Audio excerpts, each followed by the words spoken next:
उपमहापौर महोदय, सभागृहाचे नेते, शिक्षण समिती अध्यक्ष, प्रभाग समिती अध्यक्ष इनवाड, सगळ्यांच्या वतीने या ठिकाणी पत्रकार बांधवांचं व भगिनीचं अतिशय मनापासून स्वागत करतो. आजची पत्रकार परिषद ही मुंबई महानगरपालिका निवडणुकीच्या नंतर महायुती कशा पद्धतीने ऍक्शन मोडवर आहे याची माहिती देण्यासाठी बोलवलेले आहे. गेल्या जवळजवळ 1 महिन्यामधला सगळा मुंबई महानगरपालिकेचा कारभार त्याच्यावर आपण बोलूच. हा आपण सगळ्यांनी सुद्धा आमच्या समेत बघितलेला आहे. पण आज प्रामुख्याने 2 विषयाच्या संदर्भात ही बैठक या ठिकाणी विशेषत्वाने बोलवलेली आहे. एकतर आपल्याला सगळ्यांना माहिती आहे की पावसाळा पूर्व नाले सफाईची कामं किंवा या शहरामध्ये पूरसदृश्य परिस्थिती निर्माण होऊ नये म्हणून मुंबई महानगरपालिकेने घ्यावयाची काळजी. आणि दुसरा विषय अतिशय महत्वाचा की महायुती सत्तेवर आल्यानंतर या मुंबईला भ्रष्टाचार विरहित कारभार देण्याच्या दृष्टीने टाकलेलं अतिशय महत्वपूर्ण पाऊल. आपल्याला सगळ्यांना माहिती आहे की 27 शालेय वस्तूंच्या बाबतीत आतापर्यंत जी पद्धत चालू होती ती पद्धत बदलून जेएम पोर्टलद्वारे या शालेय वस्तू खरेदी करण्याचा अतिशय महत्वपूर्ण निर्णय हा मुंबई महापालिकेत भाजप महायुती सत्तेवर, भाजप शिवसेना रिपब्लिकन ही महायुती सत्तेवर आल्यानंतर घेतला गेलेला आहे. या दोन्ही विषयाची आज सविस्तर माहिती आपल्याला सगळ्याला देण्यात येणार आहे. मी माननीय महापौरांना या ठिकाणी विनंती करतो की आपण सर्व पत्रकारांना संबोधित करावं. नमस्कार. या ठिकाणी सभागृह नेते सन्माननीय गणेश खनकरजी, standing committee chairman Shri Prabhakar शिंदेजी, शिक्षण समितीच्या अध्यक्षा श्रीमती राजश्री शिरवाडकरजी, उपमहापौर सन्माननीय संजय घाडी साहेब आणि त्याचबरोबर एन वॉर्डच्या प्रभाग समितीच्या अध्यक्षा अश्विनी मतेताई आणि सन्माननीय तुम्ही सर्व पत्रकार बांधवांनो.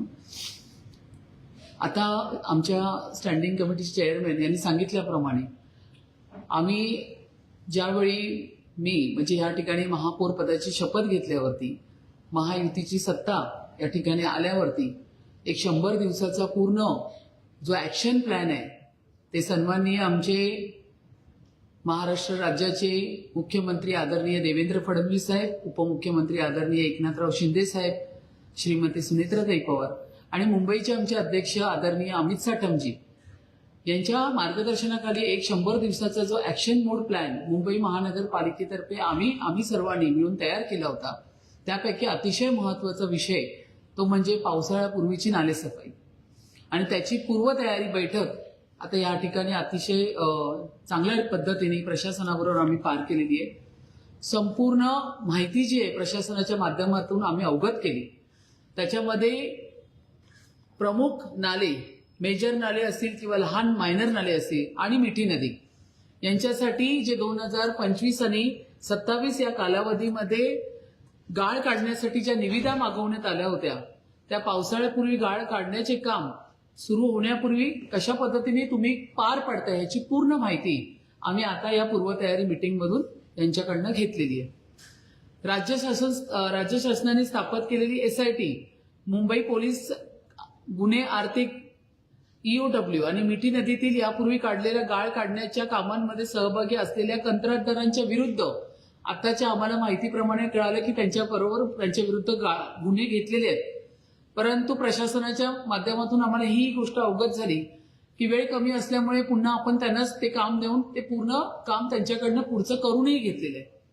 दरम्यान मिठी नदीतील गाळ काढण्यासाठी कामासाठी सध्या नियुक्त केलेल्या कंत्राटदारांना कथित अनियमिततेचा म्हणजे त्यांच्या कामामध्ये खूप अनियमितता होती, त्यामुळे त्यांचा सहभाग कशा पद्धतीने तो आम्ही ह्या पद्धतीने या मीटिंगच्या माध्यमातून त्यांच्याकडनं आम्ही केलेला आहे.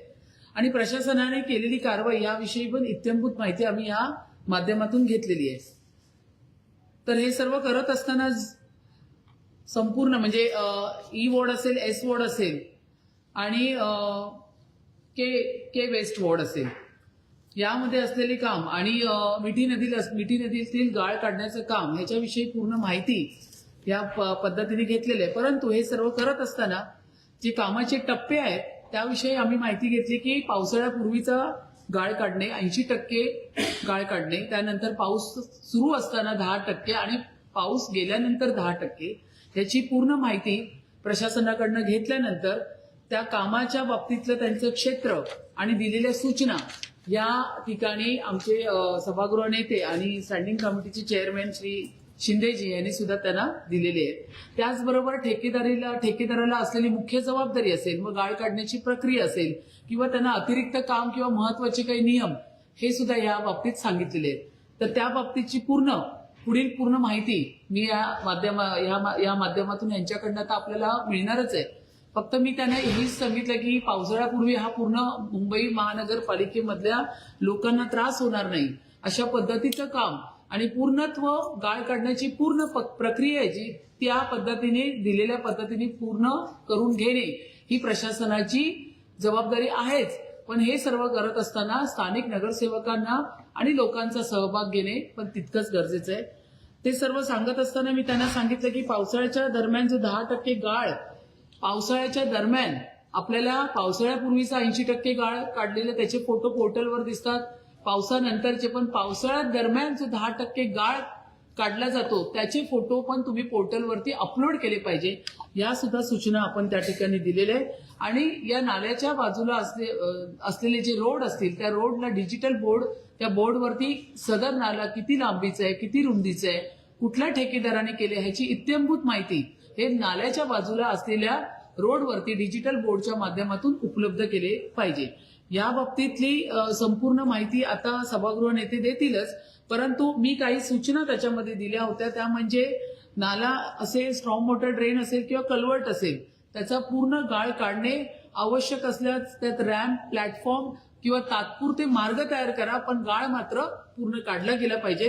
गाळ काढून झाल्यावरती नाल्याच्या काठावर किंवा रस्त्यावरती साठवणे ही प्रक्रिया तुमच्या या टेंडरमध्ये होता कामा नये. ती संपूर्ण डम्पिंग ग्राउंडला जाईपर्यंत जी वाहतूक वापरणार त्या वाहतुकीचा पूर्ण गाळ लागलेले चाकं त्याचाही पूर्ण जी रोडची गंभीर अवस्था होते त्याच्यामध्ये ती सुद्धा होता कामा नये.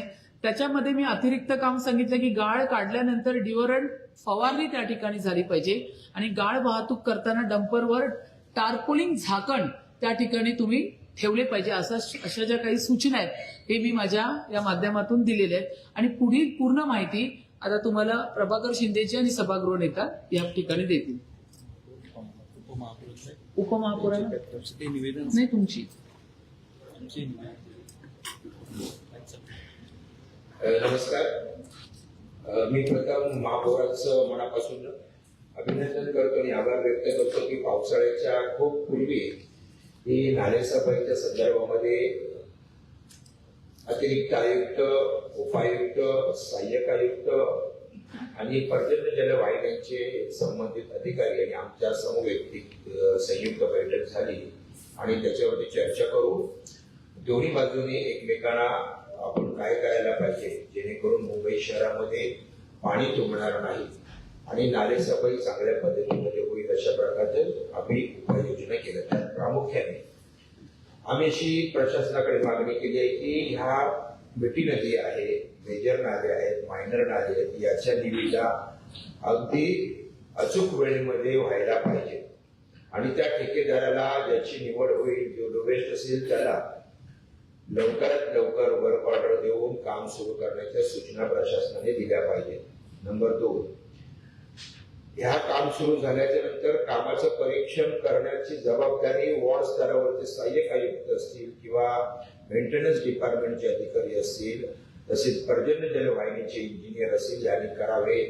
यासोबत तिथला स्थानिक नगरसेवक किंवा नगरसेविका असेल त्यांना देखील याच्या मोहिमेमध्ये परिरक्षणासाठी बरोबर घेणे गरजेचं आहे.